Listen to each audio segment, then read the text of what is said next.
Well, we are here, ladies and gents, at the end of 2021. Another year has come up, and that same year has gone on by. It's funny, I remember we were all lamenting on the fact that 2020 is almost over with last year, and 2021 is nipping at our heels. But now we're at the end of 2021, ladies and gents, and 2022 is about to bite our asses in the ass. So it's just like, oh boy. But enough about that. I'm not here to talk about years and biting us in the asses and those years biting themselves in the ass. My name is Malcolm, also known as Baytuh, and I'm here to bring you all my top 10 games of 2021. Now, after perusing the YouTubes, the Twitters, the subreddits and Reddits, I don't use Reddit that often, as you guys can tell by me just saying that, I've seen a hefty amount of people saying that 2021 has been a weak year for video games, but in my personal opinion, ladies and gents, it's actually been one of the strong years. Now, maybe if you look at it through a AAA landscape, but remember, not only should AAA games should win the Game of the Year title and be considered Game of the Year, a Game of the Year candidate, but I think that AA games should also have that right to do that, and also indie games. And I think 2021 has been a great year for AAA games and indie games, and I'm about to show you all. So yeah, if you agree or disagree with me, I know you'll let me know in the comment section down below. So yeah, before we get started with this video, ladies and gents, if you guys can please leave a like on this video if you guys like what you saw. Please subscribe for more content. It helps out the channel a lot. Also, when you do subscribe, make sure you click that little bell next to the subscribe button so you can start receiving notifications when I post videos or go live in a live stream next time. And when you do hit that notification bell, ladies and gents, make sure you set those notifications to all so you don't miss out on any content that I post on this channel, be a walkthrough, let's play, live stream, or a channel post update, or another one of these top 10 videos or opinionated videos I might do in the future. Please share my channel and my videos to all your friends, families, cats, and dogs, and who not. And you guys can all follow me on Twitter at Baytuh, Baytuh. If you want to keep supporting me even further than just subscribing to my YouTube channel, leaving a like, share my channel and my videos to all your friends and families, please consider donating some of your extra money you have lying around to my Patreon and or PayPal. That is patreon.com/Baytuh, Baytuh, and or paypal.me/Baytuh, Baytuh. You do not have to do either of those. That's 100% optional, but please note, ladies and gents, any and all donations are much appreciated. And with all that being said, ladies and gents, without further ado, let's get started.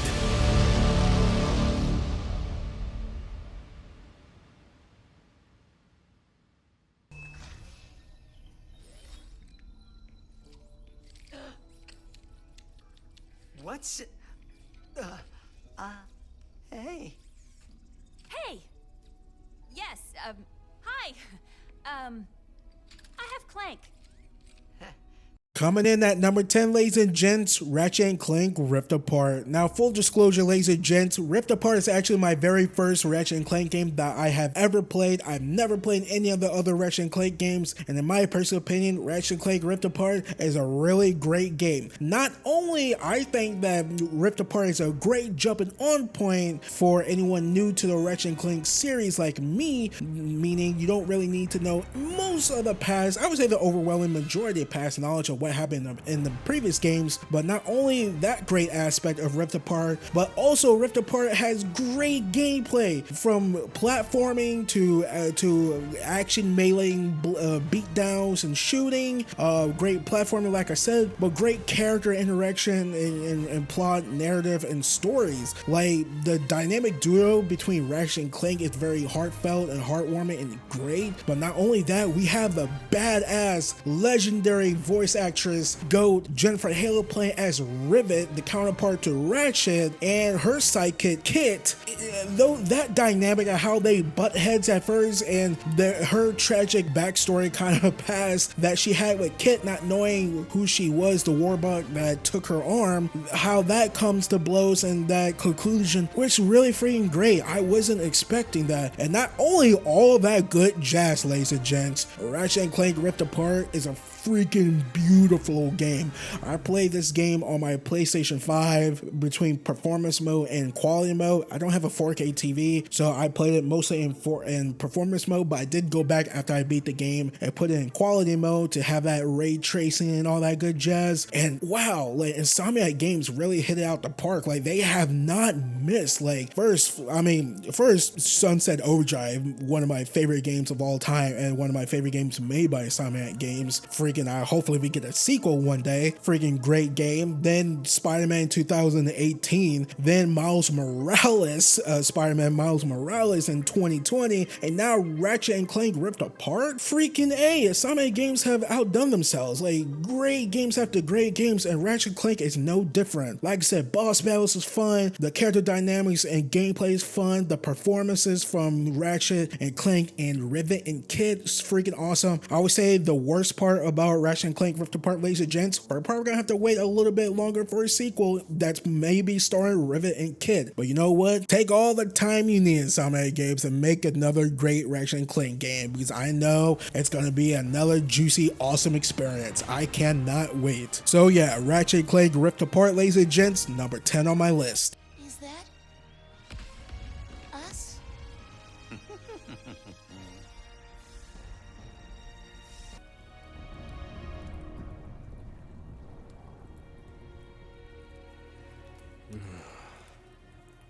Even now, after all these years, I still wait. Come on already. Stretch those red strings out to me and finish this. Coming in at number 9 on my list, ladies and gents, Scarlet Nexus. Now, I will say, out of every single game on this list, aside for one in my top 5, Scarlet Nexus has been the biggest, one of the biggest surprises for me. While Scarlet Nexus is a really great game in my personal opinion, ladies and gents, I mean, coming from Bandai Namco, they've been pretty hit or miss with their anime type games. Aside for a few Dragon Ball games in recent memory for me, their anime style games haven't been really all that great. Now, what was the one a few years ago? The Souls anime, the Souls anime, Code Vein a few years ago. That game had a few good concepts here and there, but overall it was okay to meh for me. And I go into video games with anything entertainment wise open-minded, and I'm like, okay, Scarlet Nexus, let's try the demo out. And I played it, I'm like, this is actually it plays freaking great. Like, I play as Yubito and Kasane, and I usually go with characters like Yubito because I love hack and slash and swordplay. But playing as Kasane, she stole my heart. I like her character. I like how she fights and her gameplay style with her telekinesis, psychokinesis, or gravikinesis, whatever it's called, throwing dice ability. I'm like, okay, I play as her in the full game, and I freaking loved it.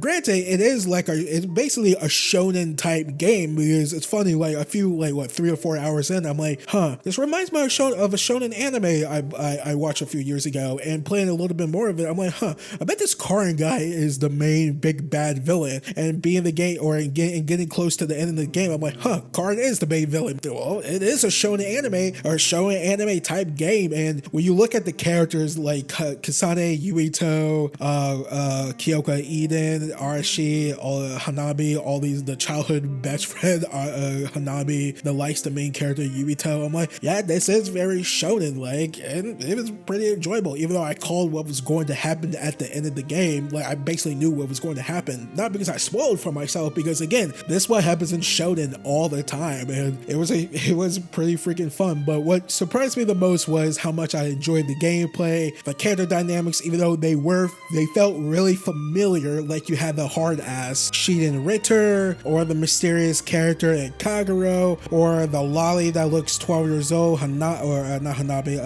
Arashi, who in reality I think she's Arashi's in her 30s or 40s, or the childhood best friend Yuito, and Yuito, which is Hanabi. She secretly loves Yuito. It's just a shonen through and through, and I love it for that. I'm a web or weeb or whatever we call it nowadays. I'm not hip like the youngsters, even though I'm just 26. Anyways, ladies and gents, Scarlet Nexus, I really also love the character moments that Kasane has between her party, definitely with Kagero, when you know about his past and all the stuff that he had to sacrifice, Kyoka Eden, her past, and how she overcomes those challenges and the tough decisions that she had to make. Also, definitely when Kasane and Yubito come to blows, and how they relate to all the havoc that's going on in the world of Scarlet Nexus, this brain punk style game. Yeah, I would say the biggest negative of this game, I would say, ladies and gents, is that it's very repetitive in its mission structure because you do the same day over and over again, and you literally go through the same levels over and over and over again as both parties, as Yuito and his party group, and also as Kasane and her party group. So yeah, I would say that's like the biggest negatives. Oh, and another positive, the soundtrack is really banging, really freaking good. So yeah, ladies and gents, Scarlet Nexus, number 9 on my list, freaking great. But the Scarlet Nexus anime, not that good. No, not that good.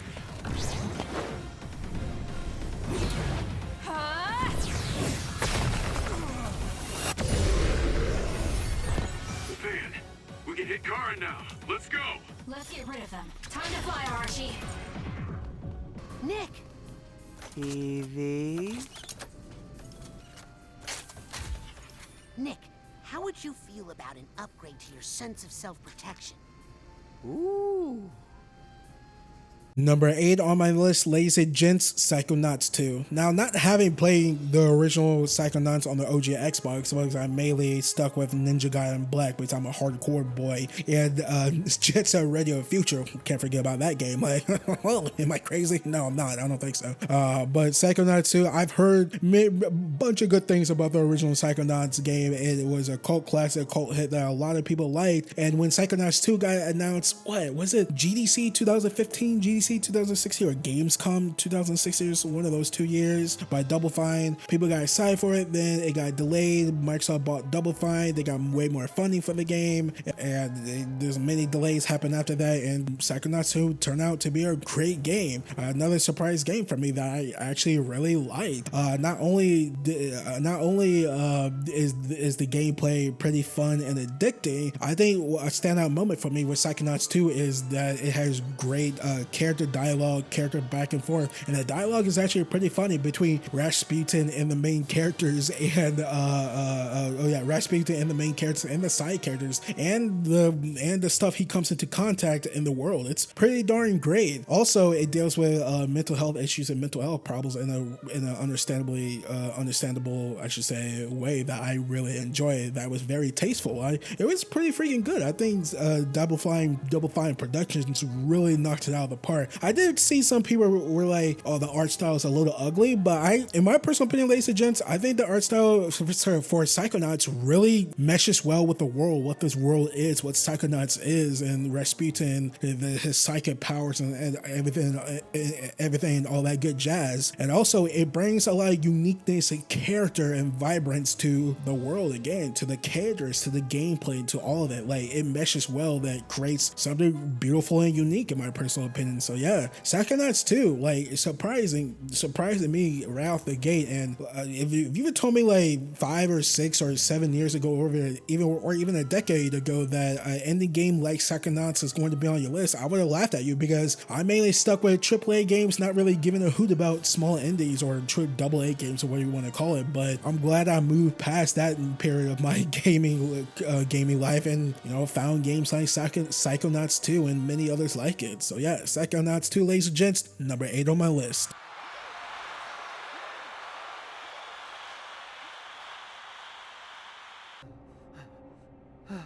Mia. Oh, God.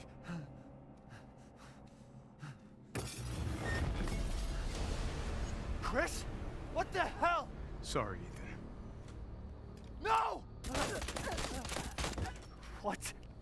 Why? Number 7 on my list, Resident Evil Village. Overall, ladies and gents, yeah, Resident Evil Village, is a great game. Resident Evil Village is a great game, a part of an amazing franchise. I think Capcom really knocked out the park with this game, Resident Evil 8. I think it meshes well with a lot of old school type Resident Evil games, even though I never played them, but watch a lot of cutscenes and gameplay footage of them, and it meshes some aspects that actually work with newer Resident Evil games like Resident Evil 6 and Resident Evil 6 and 5, aspects that actually worked with those games, and melded well to what Capcom made, which was Resident Evil Village. And coming off the heels of Resident Evil 2 Remake, which was before my favorite overall Resident Evil game of all time, it was Resident Evil 2 Remake, then Resident Evil 4, now it's Resident Evil Village, and I would say 2 Remake is like, they're both neck and neck, Resident Evil Village and 2 Remake, then Resident Evil 4, just a great game. Definitely the first 2 levels, the sections of Resident Evil Resident Evil Village, Castle Demetress, where you have to take on Lady Demetress and her daughters, which was like, man, talk about like an internet sensation. Twitter and YouTube blow it up over how freaking hot, tall Lady Demetress and her daughters were. It was something else, like freaking, what was it, Bowser, Princess Peach and Bowser a few years ago. That was something. And this one, I would say, was probably even bigger. Then the second section after that, which was House Benevito, I think, the doll maker's house, which took, Lady Demetress took inspiration from older Resident Evil games, I would say, and House Benevito's, sorry, I keep butchering that name if I am, the doll maker's house, it took a lot of inspiration, in my personal opinion, from like Silent Hill and even PT. It was just like, wow, that one was scary as all shit. That freaking doll freaking fetus baby thing, like what is going on? That was awesome. Then you get to the rest of the game, where you go to the swamp and face that monk, that fish monk person, not monk, but the fish person thingy, whatever his name was. The game started going downhill for me. But then when you got to the factory section, you took on the one guy in the top hat. Freaking great. All that stuff was great. The gameplay was fun. It wasn't as slow and a little bit boring like Resident Evil 7 was. It was a little more fast paced and action. Again, not like fast and action like Resident Evil 5 or 6, but not as slow and like Resident Evil 7. A good mashup of Resident Evil games that I really, really, really like. And also it had great charismatic villains, like again, like Lady Dimitrescu and the doll maker, and of course the Duke was pretty freaking cool. And of course the beefiest of the beefy boys, Chris Redfield, makes a return, even more badass and a lot more dark and serious than normal, which I love. Man, I cannot wait to see where his character goes. And also Ethan Winters, who freaking knew? Like, he's actually a kind of a likable, kind of cool character now. Granted, let's just get something straight. He's not on the level of like Chris or Leon or Ada or Jill or Claire or even Rebecca or Shava, but he's still a little dumb in the head with his choices. But he was actually fun and enjoyable to follow around. And yeah, from a gameplay point of view, like I said, it was fun. The enemies, I had a great time fighting the Lycan, the werewolves. We fought freaking werewolves. That was awesome. And the different other type of mutations, like in the factory, the mutated cybernetic monsters as well. Like, I honestly think, I know some people had problems with the supernatural elements in that direction that Capcom is going with Resident Evil, but I think after going through the zombie storyline and the T virus and the C virus and Ouroboros and all that stuff from Resident Evil 5, like, I think the supernatural element, the direction that Resident Evil Village is went to, and maybe that Resident Evil is going to go into in the future, works really well. And I can't wait to see what other type of supernatural stuff is going to happen in Resident Evil's future, because if I'm not mistaken, Resident Evil 4 was going to have ghosts and whatnot, but they decided not to do that. But who knows, maybe Resident Evil 9 we're gonna fight ghosts. I'm all for it. So yeah, Resident Evil 7, ladies and gents, or excuse me, Resident Evil Village, number 7 on my list. Get ready. No, wait! 10, 9, 8, 7, 6, 5, 4, 3, 2, 1.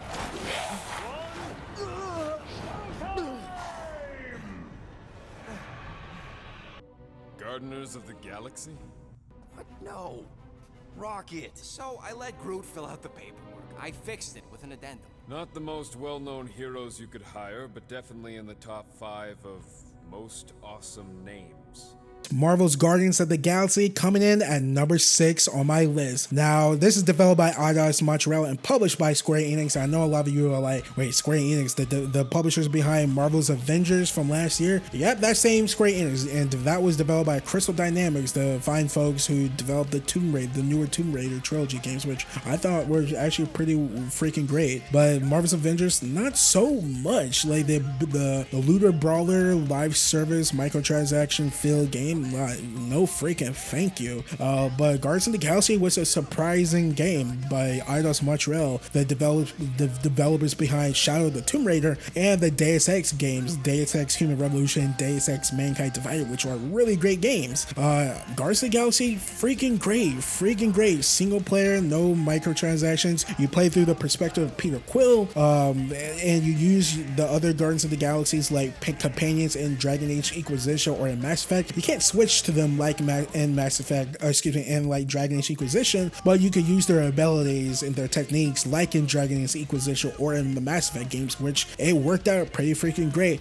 Although the gameplay and the gunplay can be very repetitive, it's enjoyable enough, fun enough to keep you engaged with how great the story is, how good the writing is, and the character dynamics, and how funny the dialogue is, because it hits way more than it does miss. Because I know my touchstone for Guardians of the Galaxy is the MCU Guardians, and definitely from Drax, like in the MCU, Drax is really kind of played off. Sure, he has like a tragic backstory, but he kind of is played off as the comedic type character. And by Eidos Montreal Guardians of the Galaxy, ladies and gents, he is kind of like the same way, but you learn way more about his past and how he truly feels about the death of his wife and his daughter by the hands of Thanos, and all the what's going on in his head with that. Gamora's character is kind of more or less the same. We had some great interactions between Peter and Groot, and Peter, Groot, and Rocket, of why he's scared of water. This funny, awesome, great character dynamics between all the Guardians of the Galaxy was freaking on point and awesome. I loved it. Even though I played in streamer mode, some of the battle music was pretty cool, but once I got out of the streamer mode in Guardians of the Galaxy, the music was on point and freaking awesome. I think Eidos Montreal really hit it out of the park. And like I said, even though the gameplay and gunplay was really repetitive, it's enjoyable and entertaining enough to get you through, to keep you engaged with the story, to honestly make you come back for more, just to enjoy how awesome and fun the dialogue and the character dynamics are. And man, it's there. Like how you love how the MCU Guardians of the Galaxy interact with each other, they do the same thing in Eidos Montreal's Guardians of the Galaxy. So yeah, Guardians of the Galaxy, ladies and gents, by Eidos Montreal, number 6 on my list. Not you two. Guys, stop using my toothbrush. Toothbrush? I thought it was a nail brush. It's a toothbrush for cleaning teeth. You put my nail brush in your mouth? Gamora!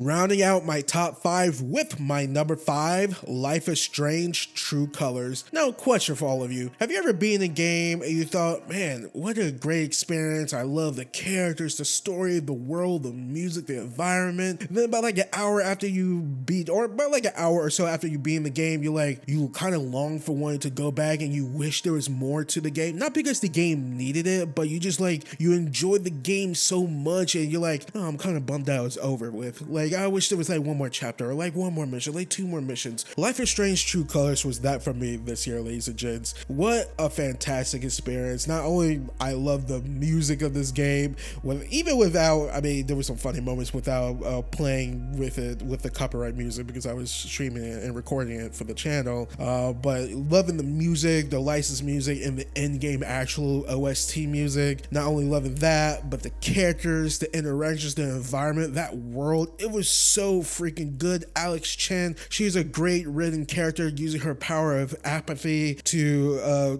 gather everyone's emotions, or understands everyone's emotions, trying to figure out what's going on in the sea of Haven Springs, I think that's what it's called, and trying to find out what happened to her brother Gabe's death. Her power of apathy is one of my favorite powers in Life is Strange. Only having played a little bit of Life is Strange 2 and 1, but playing all the way through Life is Strange Before the Storm, this is, I guess I can only say this is my favorite Life is Strange game because I've only been Before the Storm, but watch cutscenes and gameplays videos of Life is Strange 1 and 2. But my favorite type of apathy powers, apathy powers that she uses, is the one where she feels off people's happiness, and the other ones, when it kind of gets darker, with the red one, is the anger. The happiness one always puts a smile on my face. Like when you touch what's his name, Ryan's shoulder, shoulder, and she's like, hey, just try to think of something happy that you had a good interaction with my brother Gabe. And he starts laughing and whatever, and Alex touches his shoulder and they start laughing, and the whole entire environment just like glows big bright yellow for a second. I'm like, that was a really freaking stinking cool moment. Then when you go back to Charlotte, that's her name, and she's glowing red and Alex touches her, then the music swells and it gets darker, and the imagery around what Charlotte is doing, it's just like, oh my goodness, like holy moly, what a freaking cool experience. I just wish the game was like 3-4 chapters longer because it was such a great experience. I enjoyed it. It definitely how it wraps up when you confront the main villain of what happened to Gabe's death, and it was such how the music swells, and again the characters and what you choose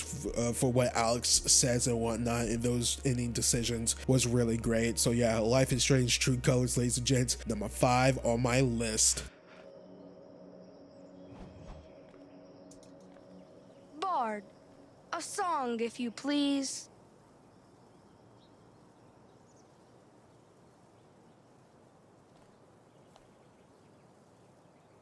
The prophecy's fulfilled at last. Now Thanor's might is unsurpassed. Okay, here goes.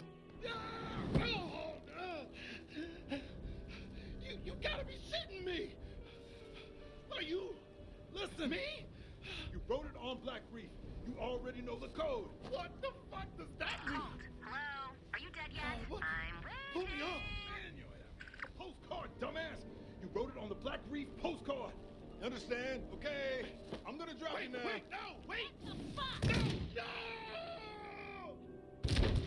Number 4 on my list, Deathloop. Man, just like Insomniac Games, Arcane Leon, Arcane Studios, they have not missed a beat when it comes to releasing games. First, we have Dishonored 1, Dishonored 2, cult classic, underrated, amazing games. Then what, 2017, 18, I think? Prey, the reboot of Prey, it's freaking awesome. Unfortunately, underplayed and underappreciated. Now, here we are, 2021, with Deathloop, and I gotta say, what a fantastic game Deathloop is. Now, I know people can draw comparisons to Dishonored 1 and Dishonored 2 and say, Deathloop seems like it's like Dishonored 1 and Dishonored 2 with just guns and no morality system. And I would say not all that intricate, deep level design. I'm like, oh yeah, you're kind of 1000% right when it comes to like for like a baseline. Like yeah, like Deathloop it really is just Dishonored without a morality system and doesn't have that deep level design. But I think where it lacks in that level design and the morality system, it makes up in its gameplay, and the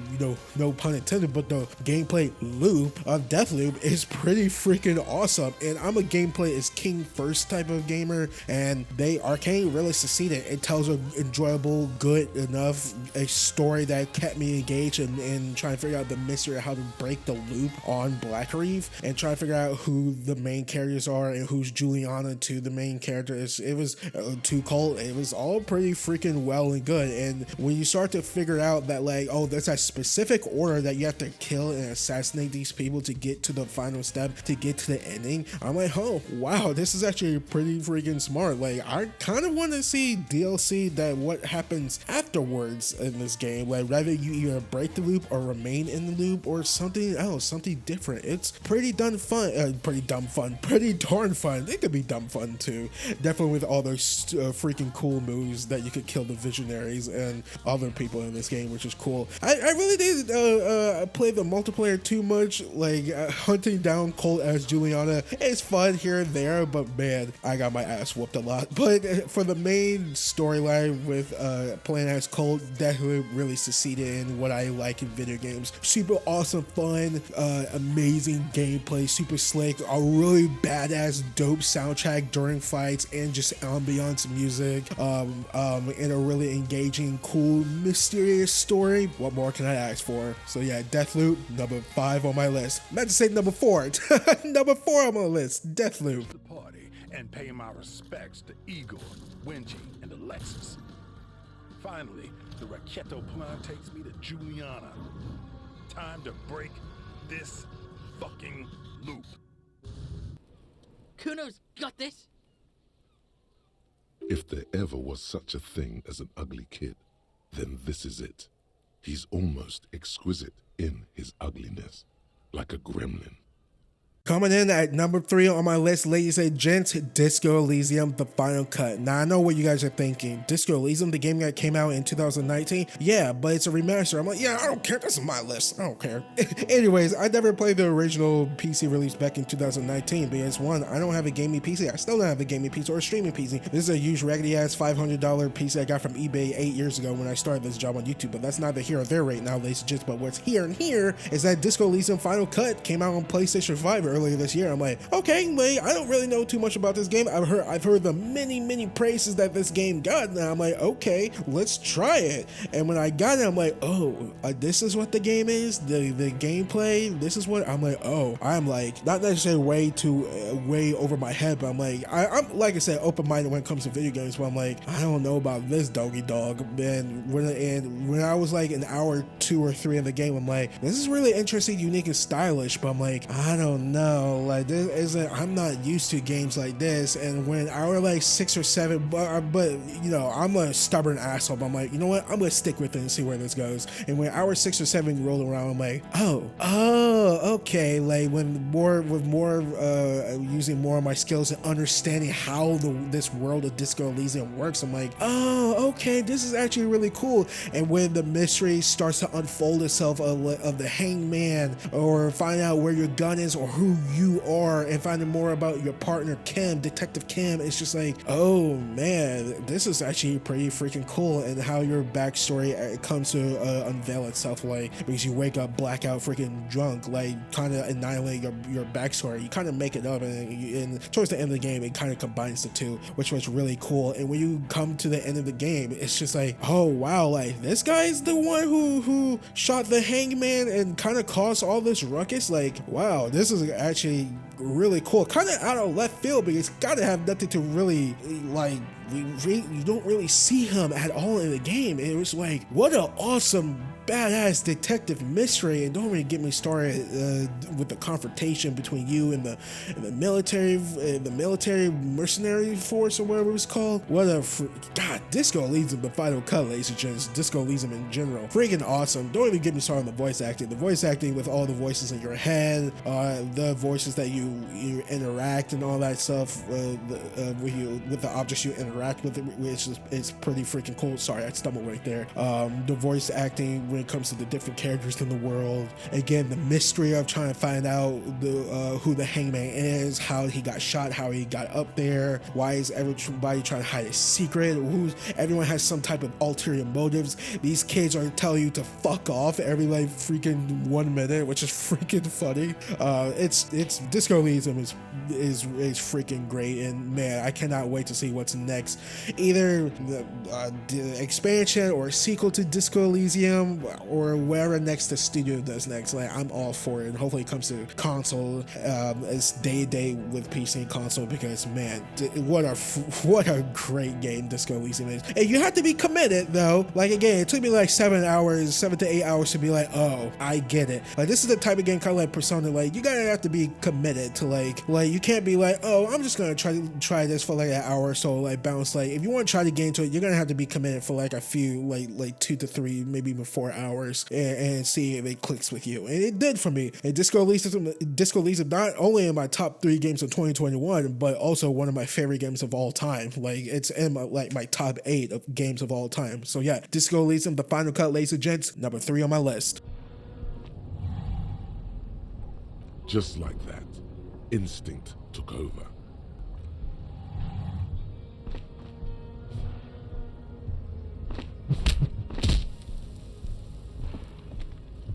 The man lands with a dull thump, like a broken down puppet of muscles and sinew.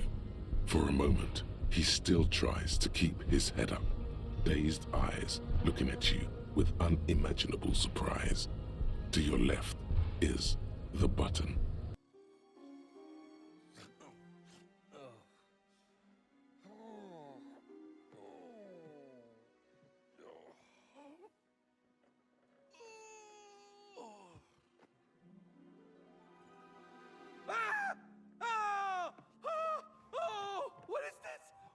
What is it? Oh, help! Hello! Help! Cody, I'm trying to sleep. Shut up. May? May, is that you?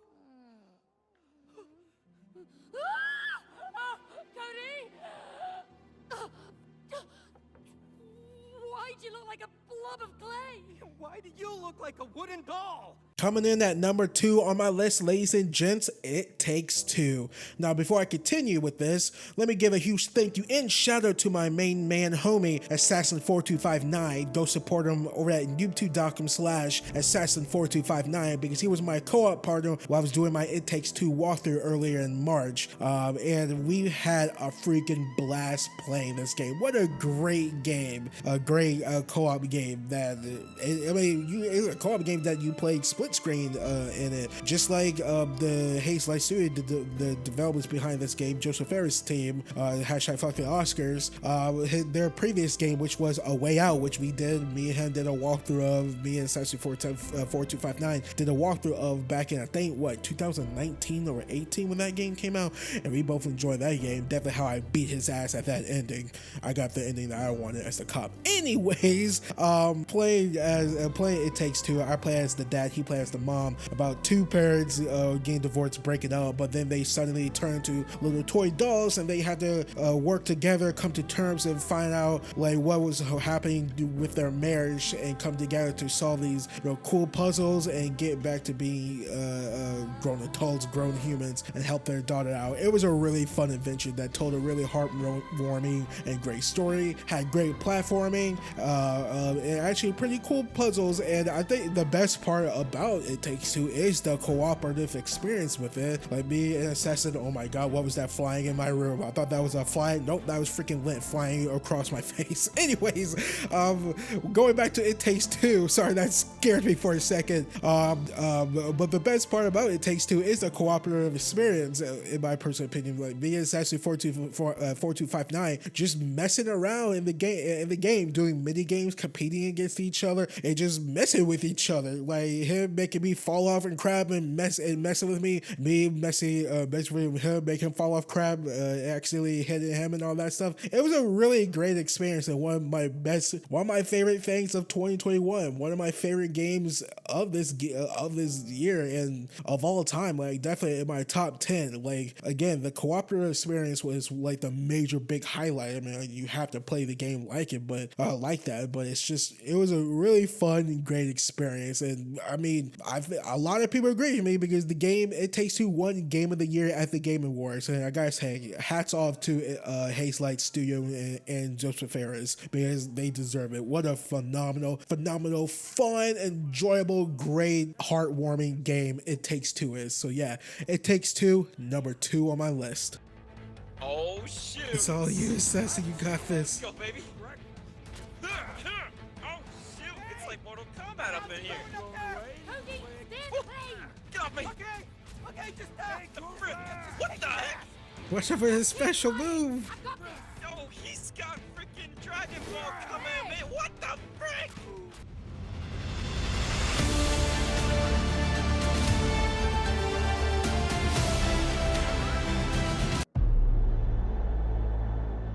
The world of assassination is on the brink. All because of one man.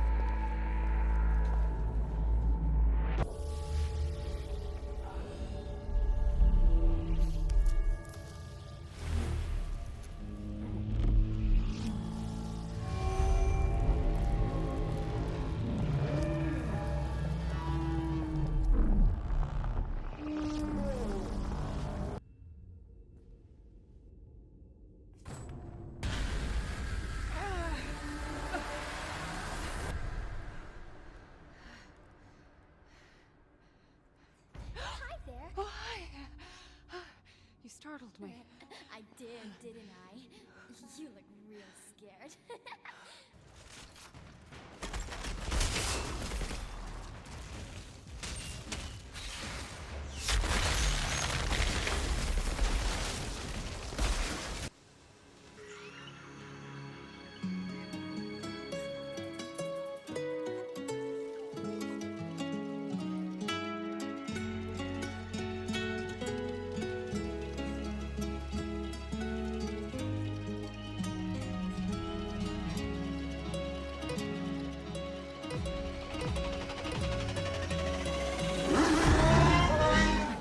UNSC Pelican Echo 216. Can you hear me? you in this? And for my game of the year for 2021, Halo Infinite. Shout out to 343 Industries, and thank you to all the fine folks over there, the developers over there, for making another awesome, great Halo game. Yes, I did say awesome and great, and another one because, in my personal opinion, 343 has not missed when it comes to making Halo games, in my personal opinion. I love Halo 4 and 5. I love Halo 5's multiplayer, gameplay, weapon sandbox, and campaign level design and music. The music in Halo 5 is freaking awesome. I love Halo 4's gunplay, gameplay. I love the characters, the emotional weight to the story itself, the plot, the world, the level design, and the music, like 117 in green and blue, amazing, iconic classics in my personal opinion. And I love the new enemy types. I'm a huge fan of Prometheus, and I love the main villain, the Didact, how threatening he is to Master Chief. And I think 343 did an amazing job combining a lot of aspects of the original trilogy of Halo games, 1, 2, 3, some aspects of 3 ODST and Halo Reach, and a good amount of aspects from Halo 4 and 5, and even mixed that together and had Halo Infinite have its own uniqueness. And they did a great job. It was freaking awesome. I love Master Chief in Halo Infinite. He's not like the kind of the silent protagonist, stoic type. I mean, he's stoic, but he's not like super silent and does like one-liners every once in a while, like in the original trilogy games. Like, he talks a good amount of the time and has great character interactions with him and the weapon and him and the pilot. Like, the one scene that stuck out to me the most is the ending scene where the pilot gives him a hug, which was freaking awesome. Always puts a smile on my face. And the scene where him and the pilot has a heart-to-heart of the pilot calling himself a phony, like, I'm a coward and whatnot, and him revealing who he really is. Not his name, but who he really is, that he's just a volunteer, he's just a dude and whatnot. And Master Chief like raises his voice for the first time, I think, in Halo. He's like, enough. I'm like, the pilot's like, no, F this. Like, when is it enough? When is it enough, Chief? And the Chief takes a knee right next to him, and I love the freaking weight they gave Chief in this game, like how heavy he is, his armor, his Milner armor, his Mark 7 Gen 3, I think. And he has a heart-to-heart with the pilot, like, yeah, I failed too with Cortana. I should have protected her. And, you know, failure, that's what makes us human, which is a cool mirror in a way. I guess that's the metaphor I'm looking for. When it comes to the end of Halo 4, and during some cutscenes in Halo 4 where Cortana is like, hey, wait, when this is over with, hopefully you figure out which one of us are the machine. And on the bridge of the Infinity, at the end of Halo 4, the Chief was like, yeah, she said that to me once about being a machine. Like, I love how that back and forth, those same type of emotional weights are in Halo 4. Halo Infinite. I love Chief in this game. Like I said, I love the pilot. Like, he's just a human. Again, he's just a human. He's not a soldier. He's just a dude that decided to volunteer. Wasn't expecting to be thrust into this head first into this banished conflict. Like, I love that he just wants to get home. Then Chief helps him find his confidence into like kicking ass, and I freaking, and being an awesome character, and I freaking love that. And don't even get me started with the weapon. Like, I love the revelation when she finds out who she really is, and who Cortana, and what Cortana has done to the universe, to humans and whatnot, and definitely to the brute homeworld. Like, it's freaking awesome. And the great character interactions and the back and forth that Chief and the weapon has, and him and Chief having, you know, trust issues after, you know, the kerfuffle with Cortana, and again, the back and forth that those two have, it's freaking awesome. The music in the game is freaking awesome. Takes a heavy inspiration from old school Halo games, but the uniqueness and the new type of style of music that's in Halo Infinite is awesome. It's very welcoming. Definitely the Banish style of music in Halo Infinite is awesome.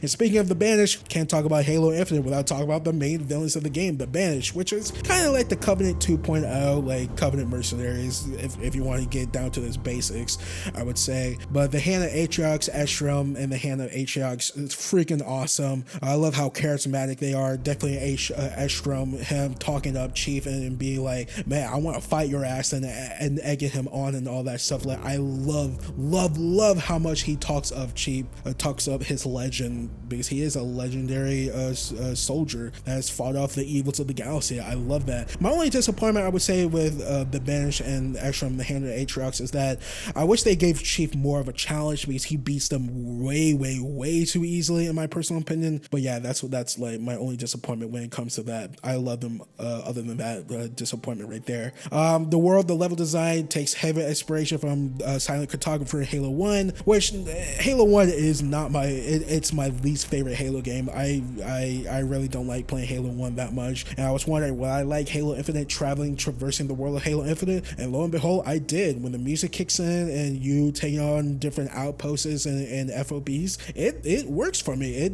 honestly, surprisingly works for me, and I can't wait to see what's next for the Halo Infinite's campaign. Like, it's pretty darn cool. Now, we can't talk about Halo Infinite and Halo in general without its multiplayer, the two sides of the same coin, or two sides of the coin. Yeah, same coin. That makes sense. Without talking about Halo Infinite's multiplayer.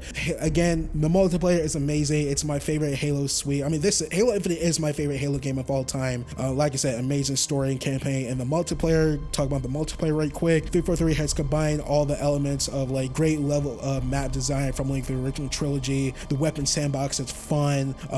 You actually do a good amount of damage, but it's about how you do that damage, just how much damage you do. And again, the weapon sandbox is actually, you know, great and not like kind of useless like a lot of, you know, the original trilogy multiplayer weapon sandbox, in my personal opinion. Great map design. Again, customization, battle pass, and the storefront I know is a little iffy at the moment, but I had to buy that Anubis set. My Spartan looks pretty badass. But other than that, the gameplay, of course, some networking issues are happening right now. Definitely a big team battle. But yeah, like, I think Halo Infinite's multiplayer is freaking amazing. Just needs some more maps, some more game modes, like Infection needs to come in, Grip Ball, Forge coming in, I think in season 2 or season 3, and I would love to see some PvE, PvP VE game modes like Warzone and Warzone Firefight, and also Firefight. Like, I would love to see more party game modes in Halo Infinite. I mean, the game modes I played a lot in Halo 5 is Super Fiesta and Husky Raid, like some of my favorite game modes of all time when it comes to multiplayer games. So yeah, Halo Infinite, ladies and gents, my game of the year 2021. What an amazing game. Campaign, story, villains, multiplayer, gameplay, music, and art style, Chief, multiplayer, it's the Spartans, so freaking awesome. Halo Infinite, my game of the year for 2021.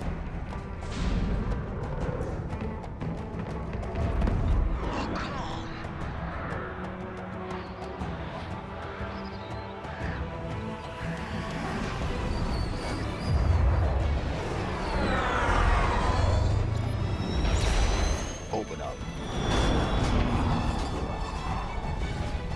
Go.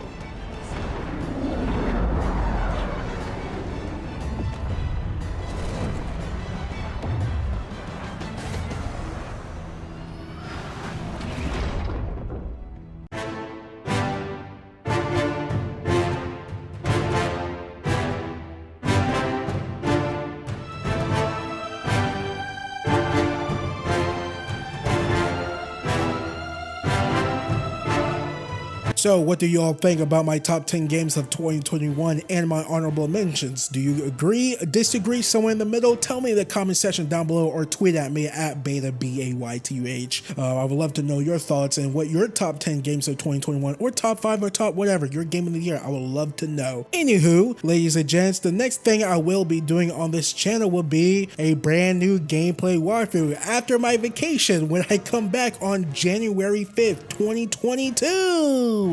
Yay! Yeah, I'm like 2022. Like, that's literally next Wednesday, January 5th. My next full gameplay walkthrough will be Horizon Zero Dawn. I'm playing that game from start to finish to get myself prepared for Horizon Forbidden West, which comes out a month later, because January seems like a little bit of a quiet month. February, oh man, we have Dying Light 2 in the beginning of February. Then we have Sifu in the middle with Horizon Forbidden West, and I think to close out February is Destiny 2, the Witch Queen, and the big homie, the big dog, the juggernaut, Elden Ring. Oh, Elden Ring. So yeah, 2022, ladies and gents, in the beginning already looks really busy. So hopefully you're all going to be along with the ride with me and this crazy ride of doing this awesome job on YouTube. And speaking of that, ladies and gents, thank you all for watching this video, and thank you all for the love and support on my content throughout 2021, on all of my walkthroughs, my live streams, my let's plays, my channel post update. Thank you so much for the overwhelming support, the criticism, the feedback. Thank you all. The tweets, the messages, the emails, the donations to my PayPal and my Patreon. Thank you so much. I know it's been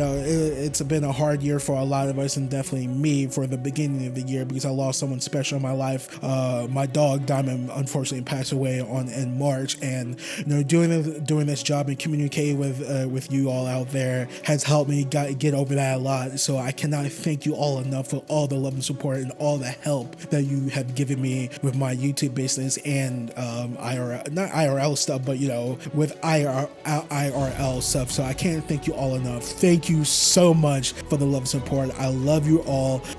Before I let you guys all go, if you guys can please leave a like on this video if you guys like what you saw. Please subscribe for more content. It helps out the channel a lot. Also, when you do subscribe, make sure to click that little bell next to the subscribe button so you can start receiving notifications when I post videos or go live in the live stream next time. And when you do hit that notification bell, ladies and gents, make sure you set those notifications to all so you don't miss out on any content that I post on this channel. It'll be a walkthrough, let's play, live stream, channel post update.